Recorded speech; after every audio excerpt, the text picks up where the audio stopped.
come to order.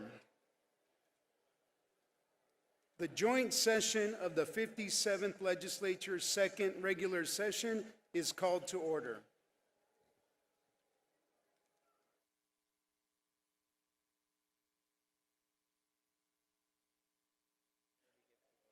I'm going to give our members and guests a moment to please have their seats.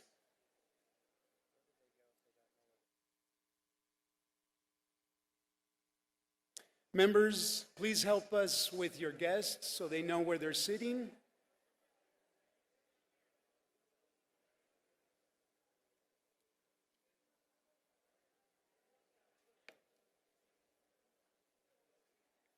Please have your seats. Sergeant at Arms, at this point, I'm going to ask you to clear that lounge.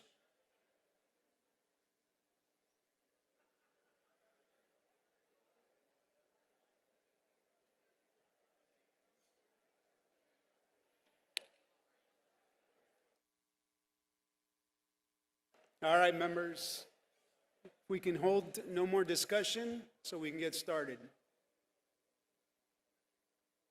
Thank you. Members of the House and the Senate, distinguished guests, and fellow Arizonans, welcome to the People's House. Today, we open a new session of the Arizona Legislature focused on the responsibilities entrusted to us by the people we serve. House Republicans enter this session with a governing vision centered on preserving opportunity, promoting public safety, and protecting the rights and freedoms that matter to Arizona families. The House and the Senate are aligned in addressing affordability, strengthening public safety, supporting parents, and holding government accountable to the law and to the taxpayer. Arizonans expect discipline, accountability, and results, and that standard will guide our work. This joint session reflects that unity. It is now my honor to welcome the President of the Senate of Arizona, of the Arizona Senate, Warren Peterson, to offer his remarks.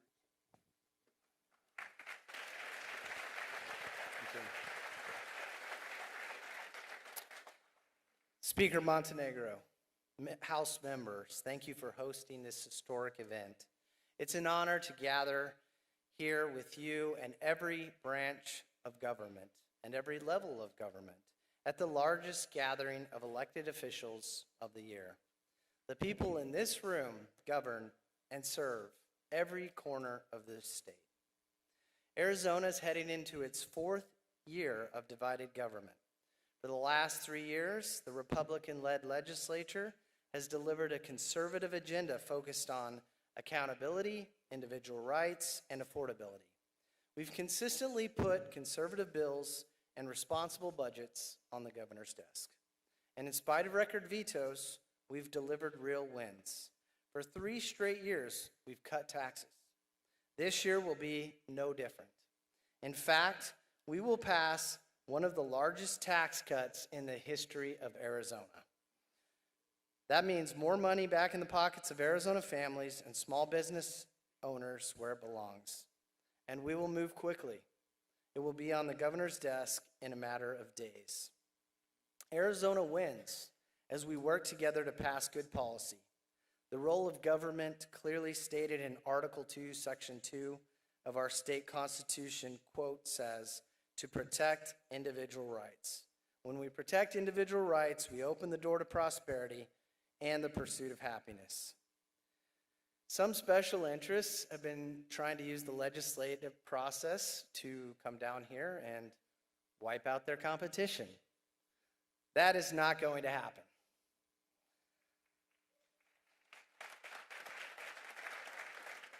For those who have come down here to try to eliminate school choice, that is not going to happen.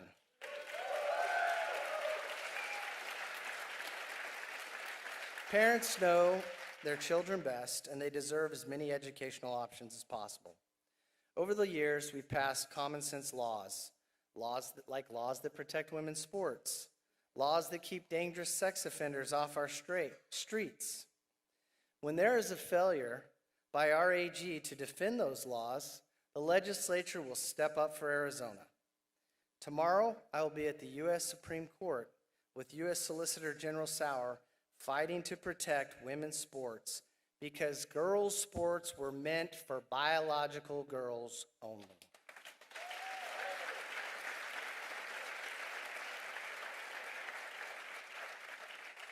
No one takes more risks to protect our rights than the brave men and women in law enforcement.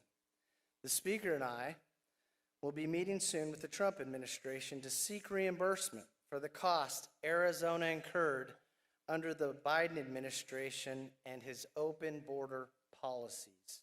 Those policies strained our prisons, hospitals, and public services, and Arizona taxpayers deserve relief. We'll continue to ensure that our kids have the resources they need for a quality education. Over the last 14 years, the Arizona legislature has doubled K-12 education. Now, public schools get approximately $15,000 per student, charters $13,000 per student, and ESAs about $7,000 per student.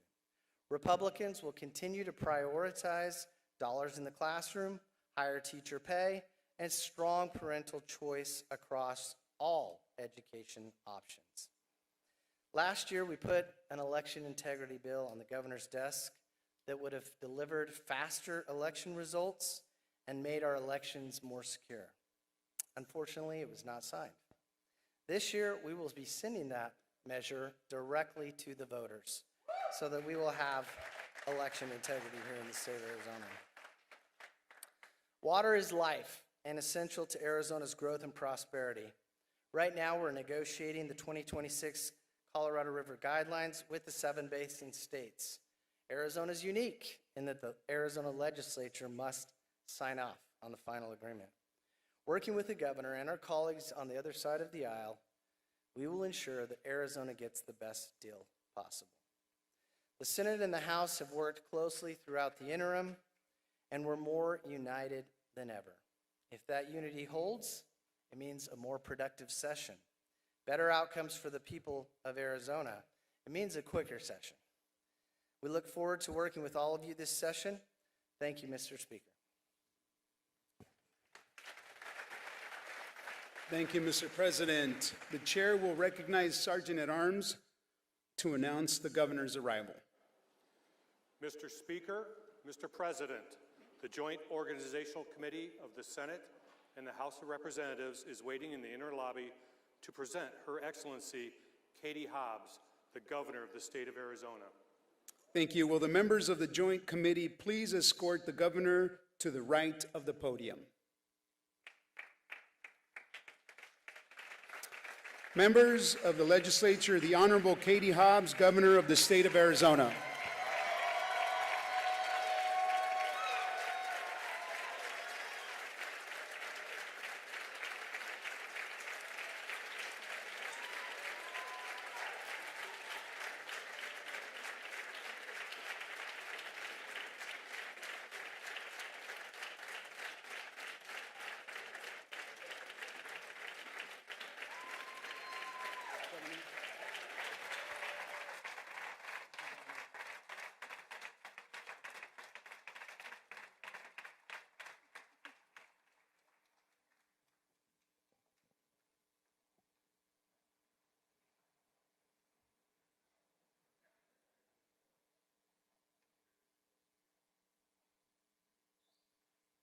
Speaker Montenegro, President Peterson, leaders De Los Santos and Sundaration, members of the House and Senate, Secretary Fontes, Attorney General Mays, Superintendent Horn, Treasurer Yee, Mine Inspector Presmick, Corporation Commissioners, Chief Justice Timmer, and members of the judiciary, tribal leaders, honored guests, and my fellow Arizonans.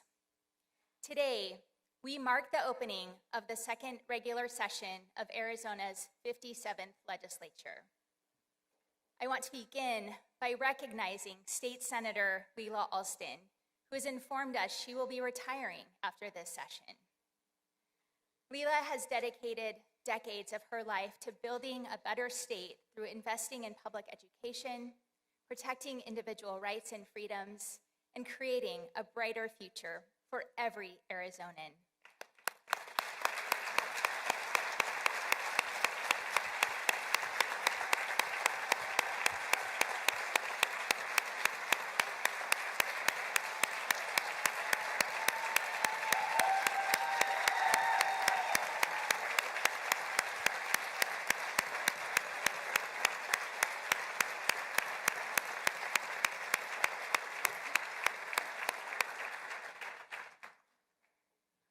Thank you.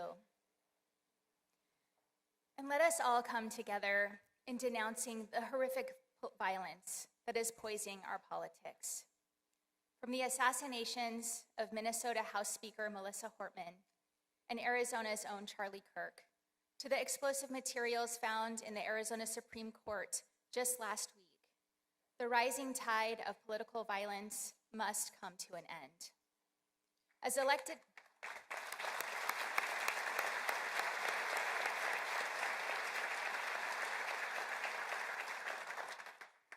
elected leaders, it is our responsibility to turn down the temperature and denounce violence in all forms.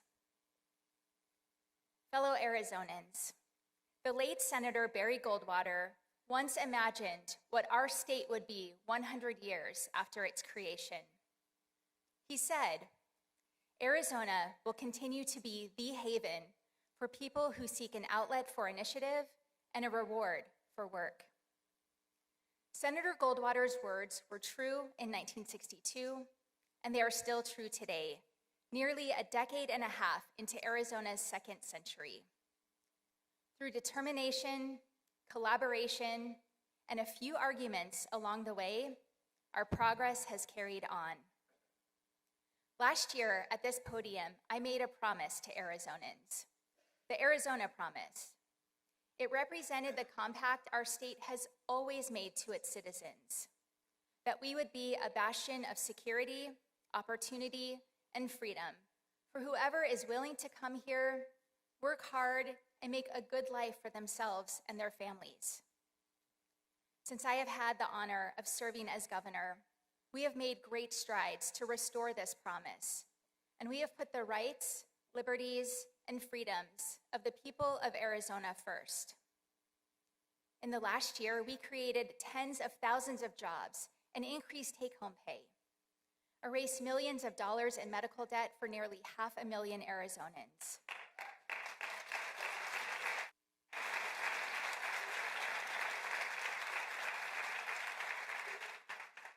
Lowered the cost of childcare, prescription drugs, and housing to support working families and businesses.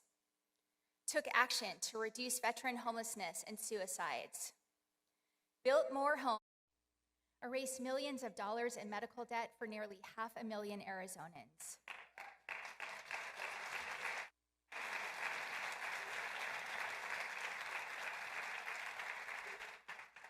Lowered the cost of childcare, prescription drugs, and housing to support working families and businesses. Took action to reduce veteran homelessness and suicides. Built more homes and grew our economy, all while protecting our water. We delivered a well-earned raise for our courageous and dedicated police, dispatchers, and firefighters. Empowered men and women in uniform to seize drugs, weapons, and criminals off the streets and out of our communities. And we secured historic investments to grow our state's economy.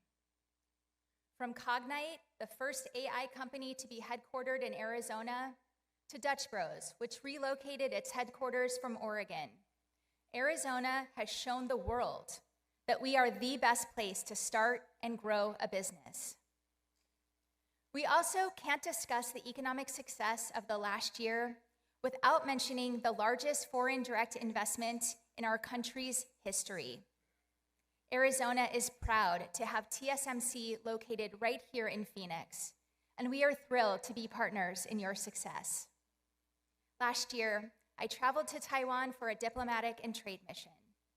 I was honored to meet with President Lai and business and government officials to reaffirm how much the people of Arizona value our friendship and partnership. I'm happy that TSMC Arizona President Rose Castellanos joins us here today and look forward to our state and TSMC working together in the years ahead.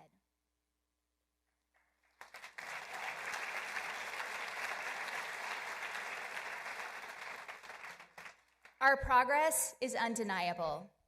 Still, far too many Arizonans are struggling to keep up with the cost of housing, food, healthcare, and utilities. As our state continues to build a strong economic future, I will never forget about my fellow Arizonans who are fighting every day to build a better life for themselves and their families. I will never forget them because their experience is my experience. I scraped together scholarships and worked at Pizza Hut to put myself through college. I helped domestic violence survivors as a social worker. I worked multiple jobs to make sure my kids could eat and have a roof over their heads. I understand how it feels to work hard every day, only to come up short on the bills at the end of the month, because I lived it. And that's why the Arizona Promise is personal to me. And this is why I am committed to working together on real solutions for Arizonans. Like so many Arizona families are doing right now, I know how to stretch $1. I saw my parents do it. I did it myself to help my family get by and support my kids. Affordability isn't a joke or some hoax. It is a real and consequential challenge that families across Arizona must grapple with every day. Pocketbooks are strained, and Arizonans need their elected officials to take action. Affordability is my top priority, and I'm encouraged that it's yours as well. And now is the time to back up that talk. Put the middle class tax cut package on my desk immediately. I'll sign it.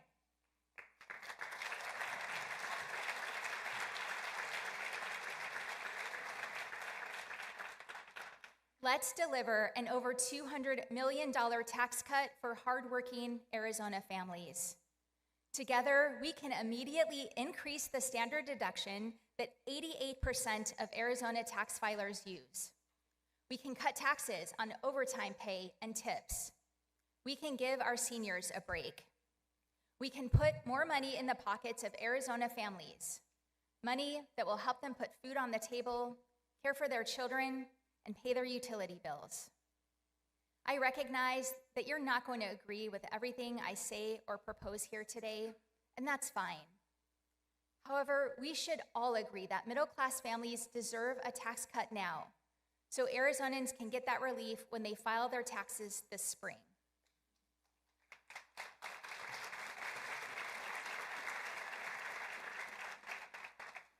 Let me also say, if you think billionaires and big corporations should get a tax break before hardworking families, then you need to spend more time with real Arizonans who are struggling to get by.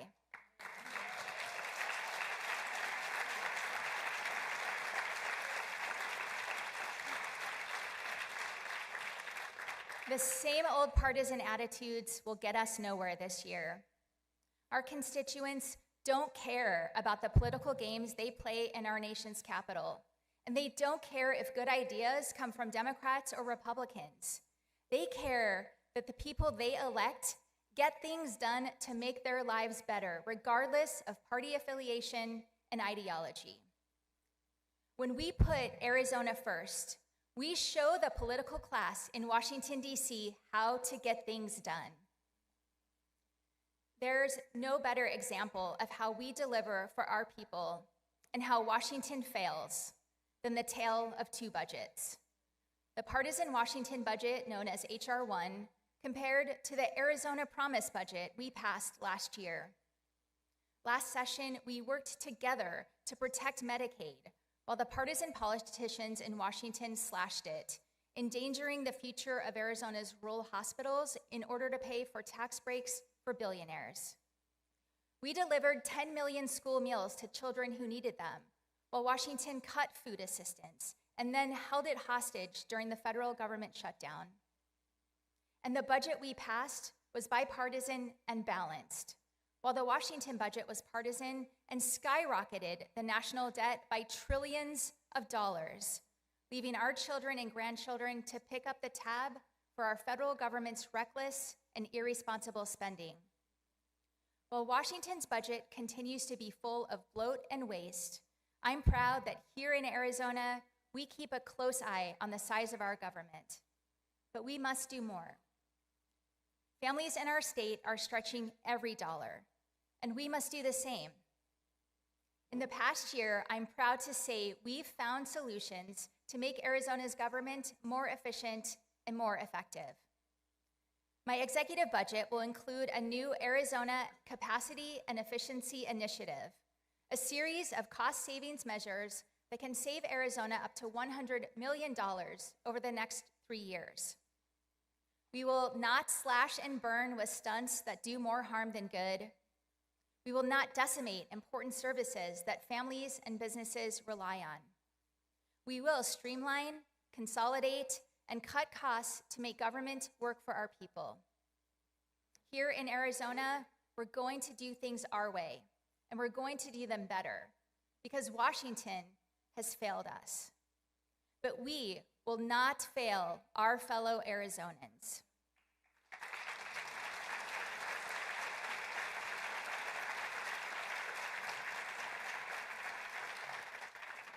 Look at what we accomplished in the town of Superior, where there's a rocky wash not far from Route 60. Some days it's bone dry, and other days it's a vigorous torrent. Superior Mayor Mila Besic, who's here with us today, knows it well. As someone who grew up in the town, she's dealt with the wash's unpredictability her entire life. North of the creek are Main Street businesses. South of the creek, schools, a community pool, and the fire department. For years, the town of Superior could not safely cross the creek. But when I reactivated the Greater Arizona Development Authority, we unlocked the opportunity for places like Superior to build infrastructure that rural communities need. Today, the Panther Drive Bridge across that wash has brought peace of mind to the area's residents, to the parents who know their children can get to school safely, to the small business owners who want a reliable commute home from work, to the firefighters, paramedics, and EMTs who can respond to emergencies more quickly. The Panther Drive Bridge is a powerful example of how investing in rural infrastructure saves lives. It is a bridge to the Arizona Promise, connecting Arizonans to security, opportunity, and freedom. This past year, we also saw the spirit of the Arizona Promise exemplified in the heroism that brought light amid darkness. Last summer, a vicious fire, one of the largest in our state's history, broke out along the north rim of the Grand Canyon.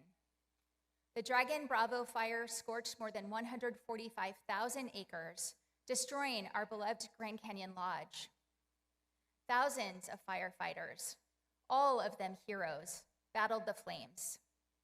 State firefighters, like Captain Christopher Rubio and his crew, worked alongside the North Rim to stop the fire from spreading into employee housing and campgrounds. Captain Garrett Thomas and his crew protected homes and historical sites and prevented the fire from moving from the timber down into the grass. And Captain Gerardo Diaz and his crew worked for days to prepare a road that would become critical to slowing the fire's movement. Thanks to their actions and the tireless efforts of so many others, the Dragon Bravo fire was fully contained. Captains Thomas and Diaz are with us in attendance today. Can you please stand so we can recognize you?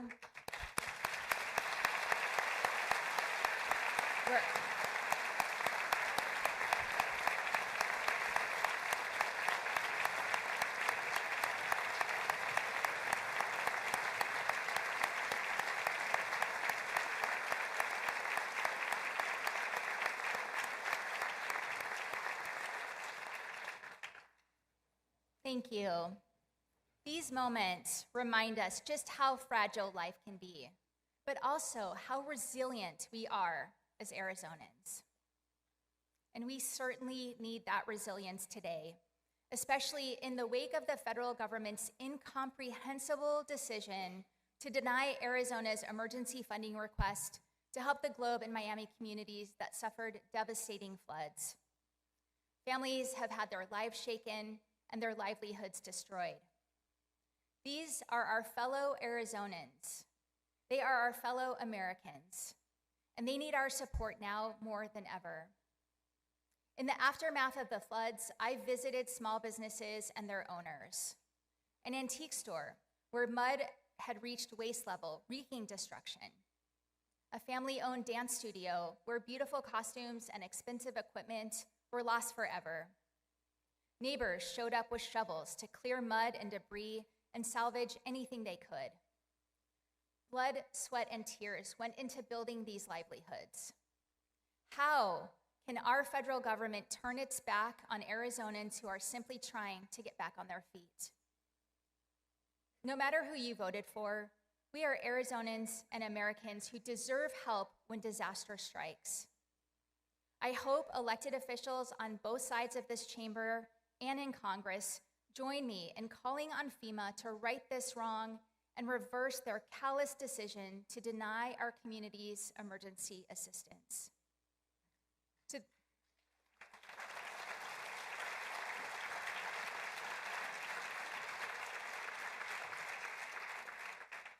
To the people of Globe and Miami, you deserve better than this. We will continue to fight for you and all Arizonans, especially when Washington, D.C. won't.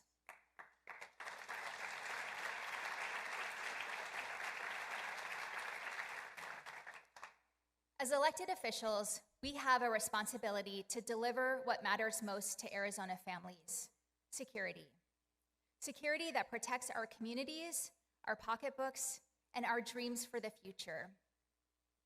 At the core of the Arizona Promise is safety for all.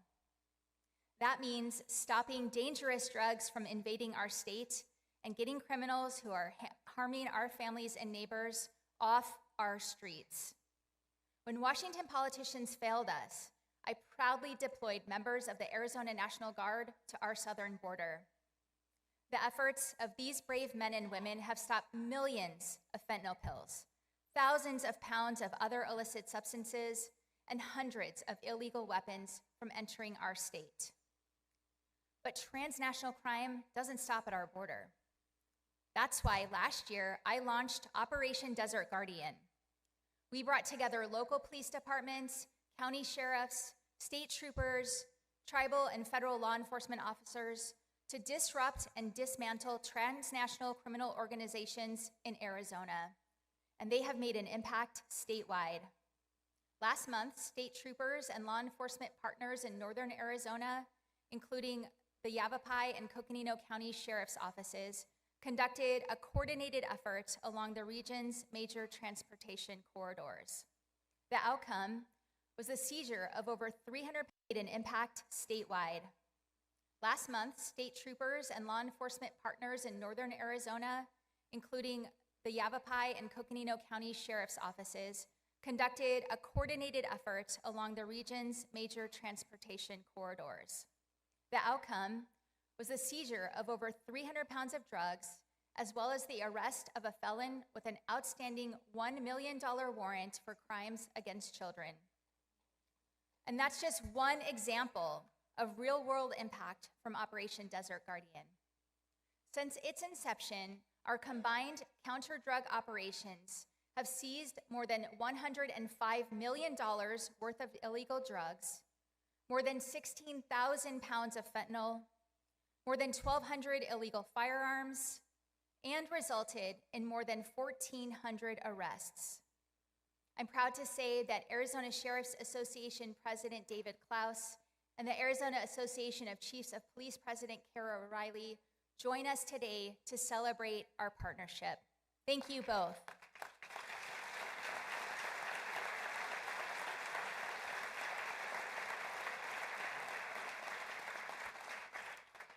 Thank you both, and thank you to all law enforcement who are working with Operation Desert Guardian and to the hundreds of men and women in uniform who contribute their expertise, skills, and bravery to this important mission. Here in Arizona, we're getting real results. While the federal government neglects drug smuggling and human trafficking cases to chase deportation quotas, Arizona is taking on the cartels.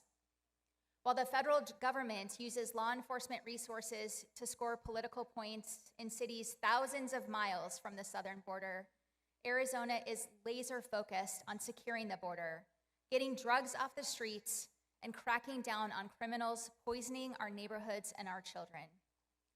We have consistently picked up the slack for the federal government, racking up a tab of over $700 million in border security expenses over the last 5 years. I made it clear to both the Biden and Trump administrations that we expect to be paid back. Today, I'll say it again. Arizona is tired of footing the bill for the federal government's inaction.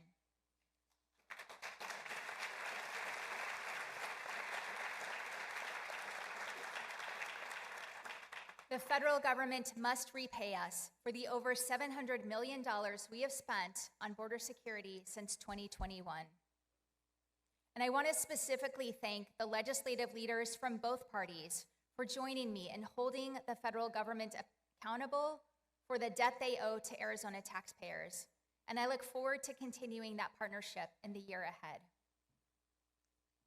When it comes to the Arizona Promise, security also means economic stability.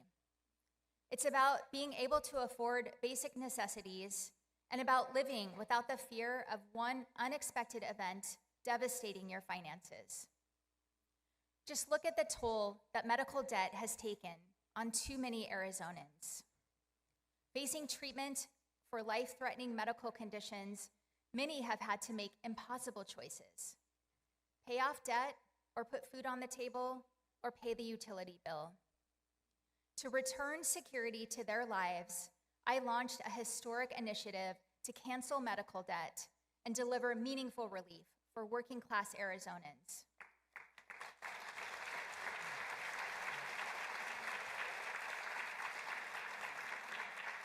Before we took action, Arizonans owed $2.4 billion worth of medical debt. Today, we've erased $642 million in medical debt for nearly 500,000 people without costing the state government a dime.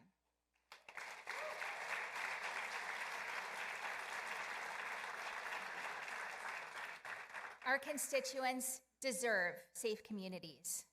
They deserve economic security, and they deserve a hopeful future. Unlike politicians of the past, I refuse to bury my head in the sand. I refuse to ignore the problems we face. I will tackle them head on to deliver for our state. I did just that when my administration established the Wilcox Active Management Area to protect the region's groundwater. And when I ended state land leases for Fondamonte, who was recklessly pumping our groundwater to boost their corporate profits. I will continue to stand up for communities across our state to ensure they're protected from corporations who care only about today's profits, not Arizona's future.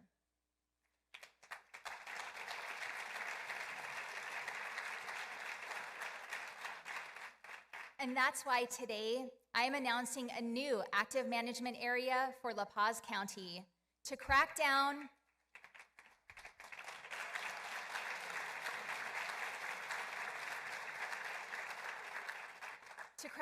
on the out-of-state special interests that are pumping our state dry while Arizona families and farmers suffer. Why do we need another AMA? Because in the Renegras Plain groundwater basin, the land is sinking and legislators are shirking their responsibility. La Paz County Supervisor Holly Irwin is here today. She showed me wells that have gone dry and homes that are sinking in her community. Together, we spoke to Arizona business owners and farmers worried about their future. She and so many of her neighbors see how AMAs have helped families and businesses in other parts of the state. and they want the same for La Paz. This new AMA will help protect local water supplies while giving residents living in the basin a say over their water future. We can no longer sit idly by while our rural communities go without help. They deserve solutions and security, not another decade of inaction and uncertainty.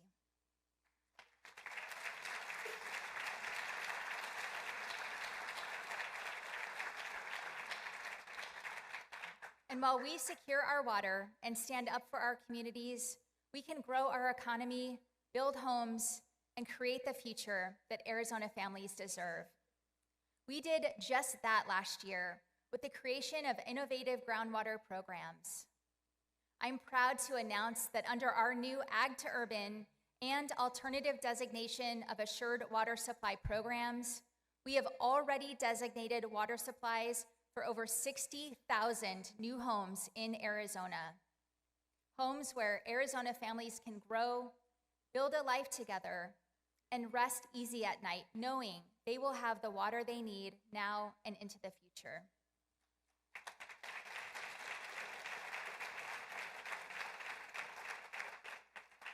This type of smart growth is our future. We can protect our groundwater supplies. We can build more housing and lower costs. We can continue to be the model for the nation when it comes to water conservation and economic development. I reject the naysayers on both sides who pit economic growth against a sustainable water future.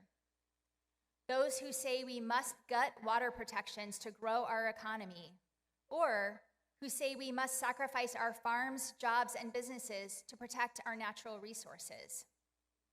Arizona is better than that. We have always risen to the moment to defend our security, opportunity, and freedom while protecting our water for our families.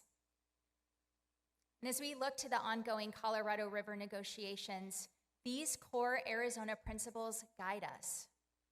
For years, Arizona and our fellow lower basin states, California and Nevada, have regularly brought proposals, offers of collaboration, and a commitment to the long-term health of a river that sustains nearly 40 million people. These efforts have been consistently ignored by politicians in Washington, D.C., and by the upper basin states. The federal government can no longer watch these negotiations from the sidelines. They must ensure the upper basin is stepping up and conserving water like Arizona does and get a deal done. The upper basin states, led by Colorado, have chosen to dig in their heels instead of acknowledging reality. As negotiations continue, I refuse to back down. I stand united with our tribal partners, our farmers, cities, businesses, and others who know this water is a vital resource for our state. I stand united with Speaker Montenegro, President Peterson, and leaders De Los Santos and Sundaration, who have been partners in this fight, working with me to hold the Upper Basin accountable. I will keep putting Arizona first and fight for the water we are owed.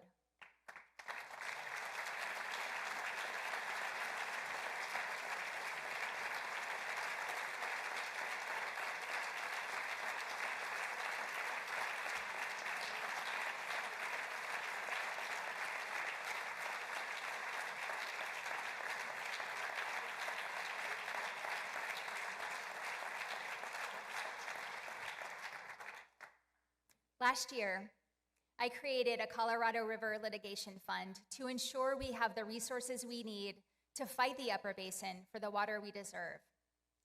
This year, my executive budget will include $30 million for a new Colorado River Protection Fund to supercharge our conservation efforts and continue building a sustainable and growing economy. To pay for ongoing investments, I am proposing one key action. Make data centers pay their fair share for the water they use.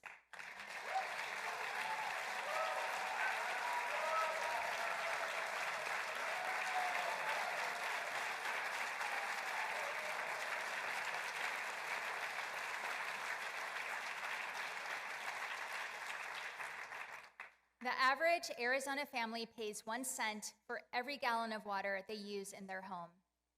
If data centers were to pay the same amount, we could make a multi-million-dollar deposit into the Colorado River Protection Fund every single year.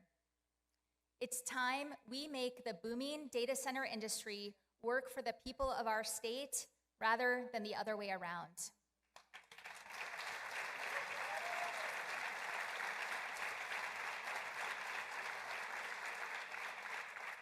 If we are to be successful, we must rethink our state's approach to data centers more broadly. More than a decade ago, we made a strategic decision to grow data centers by creating a tax exemption for them. I voted for it.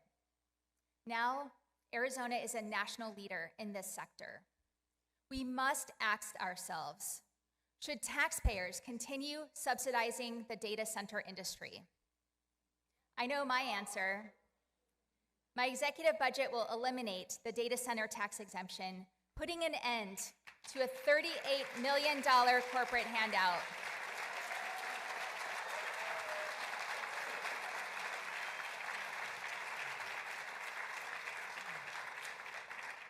And I'm glad legislators in both parties agree with me. I can't wait to get to work and get this done.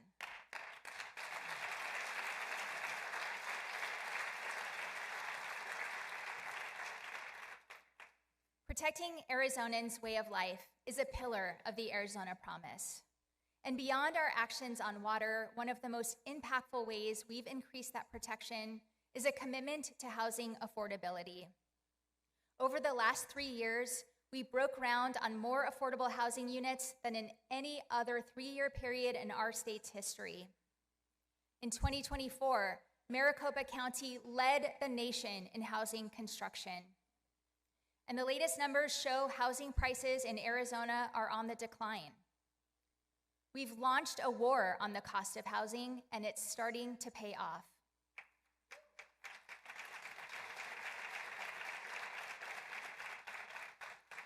Through our Arizona is Home program, we have connected Arizona families to down payment assistance and interest rate buydowns. We've approved over 60,000 single-family homes for development in the West Valley, with more to come. And we've taken action to give Arizonans the freedom to build more housing on the property they own, and to do it without unnecessary and burdensome government red tape. These are real results, and Arizonans are seeing the benefits. But we can't take our foot off the gas. That's why today I'm announcing a new Housing Acceleration Fund to build more affordable housing faster. The fund leverages public and private dollars to unlock lower cost financing and multiply the affordable homes we build. For every dollar we invest, we'll generate up to $10 to finance projects that house Arizonans.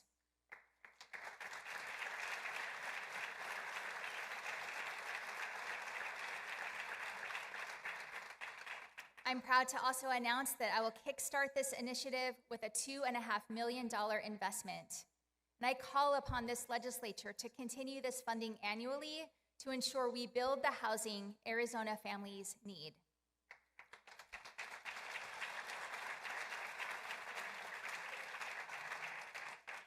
Let's keep fighting to bring back the Arizona that I grew up in, one where a working class couple could buy a house to call home and raise their family in.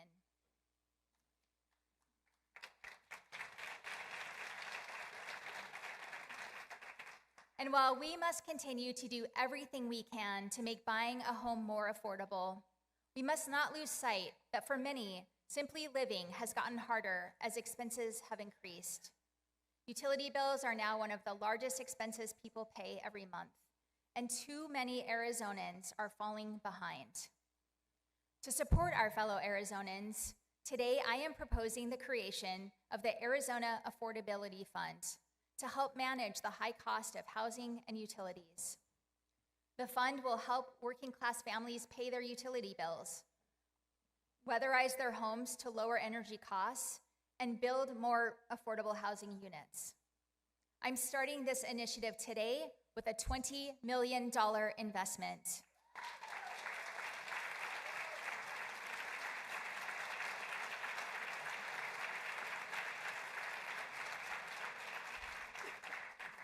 But we need a funding source for the long run.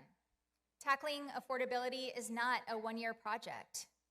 That's why I'm proposing a nightly fee on short-term rental stays to fuel the Arizona Affordability Fund.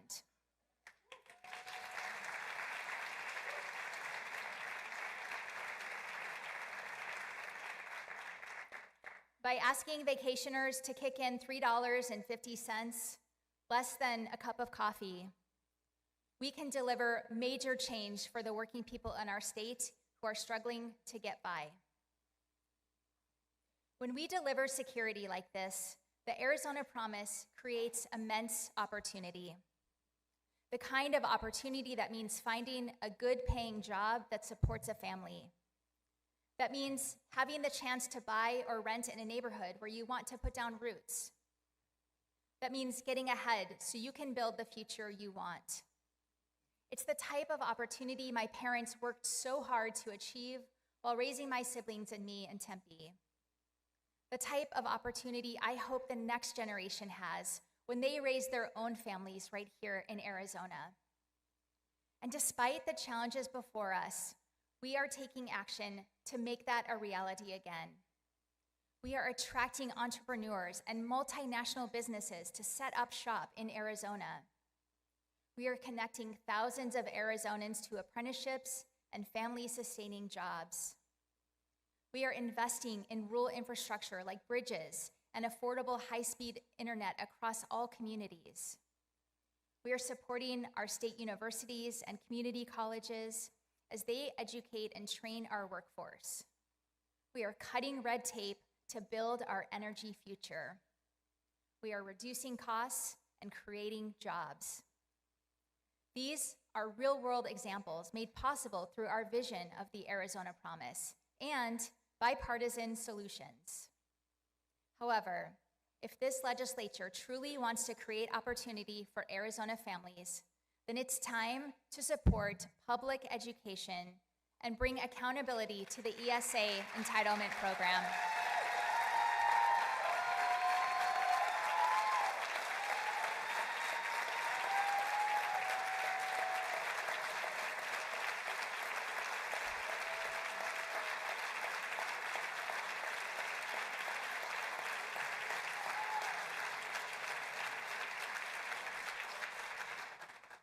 While other government entitlements have strict requirements and oversight, the ESA program continues to operate unchecked, squandering taxpayer dollars with no accountability. It seems like every day we learn about new shopping sprees happening at the expense of taxpayers. Diamond jewelry, high-end clothing and furniture. Who knows what taxpayers will be footing the bill for tomorrow? In my plan, the original mission of the ESA program to help kids with disabilities and in military families remains untouched. But even the program's most ardent supporters must agree, it's time we tackle the waste, fraud, and abuse to ensure taxpayer dollars are going towards true educational purposes.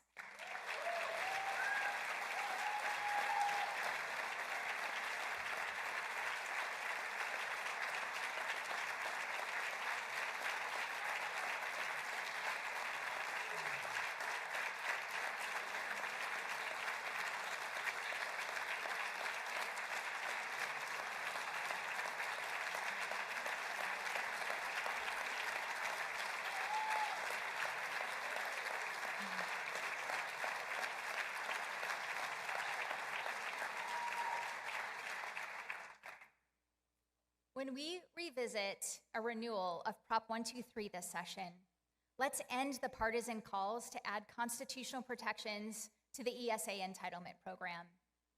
The original ballot measure was successfully passed because it enjoyed the support of teachers, parents, business leaders, and Republican and Democratic elected officials. Let's recapture that spirit and keep the divisive partisan policies out of negotiation. Let's get serious about our once-in-a-decade opportunity to invest in our state's public schools without raising taxes.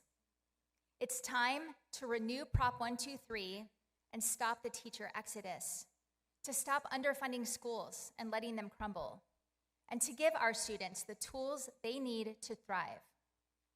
Let's show parents, the business community, and the nation that Arizona is serious about building the world-class public education system we need for the future through every stage of education.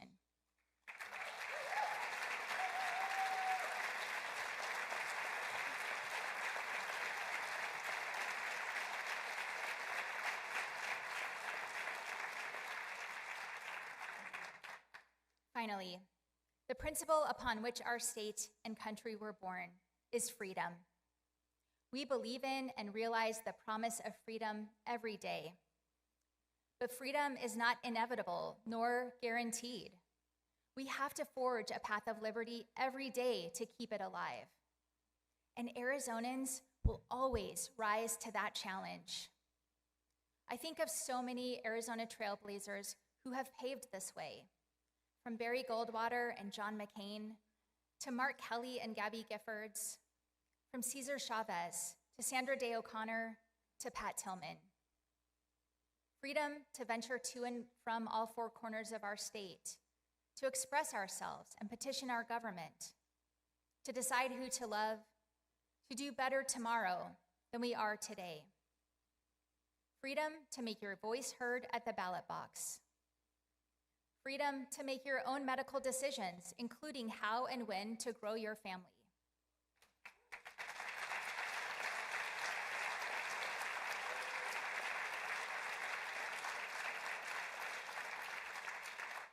And freedom to realize a better tomorrow for your kids and grandkids. Freedom, in all its shapes and sizes, is in the DNA of Arizona. Generation after generation, we have protected our citizens from federal overreach, from misguided politicians, from economic hardship, from terrorism and cyber threats, from drought and other natural disasters. We have braved tumultuous days and emerged stronger, a national and international leader in biosciences, advanced chip manufacturing, aerospace, and other future-defining industries. We have never lost sight of the North Star of freedom that makes it all possible. That was certainly the case for me. Where else can someone whose family relied on food stamps to get by be the first in her family to graduate college from two of our state's public universities? Where else can a social worker who supported domestic violence victims carry that experience to the Capitol to make lives better? Where else can a stressed mom who had to take second and third jobs to support her kids go on to fight for families as governor? That's what makes Arizona such a special place. Yes, we have stunning natural beauty, the most stunning of all 50 states. But our freedom is what truly sets us apart. This is the Arizona promise, and we all deserve to be a part of it. I'm proud of how far we've come in making that promise a reality. But Arizona families can't afford for us to go backward. Without a doubt, there are challenges ahead. Washington, D.C. elites will try to divide us using zero-sum politics. They will sneer at bipartisanship, vilify communities, and put ideologies over common sense. Make no mistake, though, our state's full potential is realized when we work together to do what's right for our citizens and overcome the naysayers and the hyperpartisans. We have the opportunity before us, and we must seize it. Together, we can lower taxes for Arizona families now. We can make housing and energy more affordable. We can protect our communities from criminals and drugs. We can craft water policy that protects our most precious resource while advancing economic development and security. We can guarantee Arizona remains the best place in the country to start or grow your business. Together, we can ensure Arizona is blessed with security, opportunity,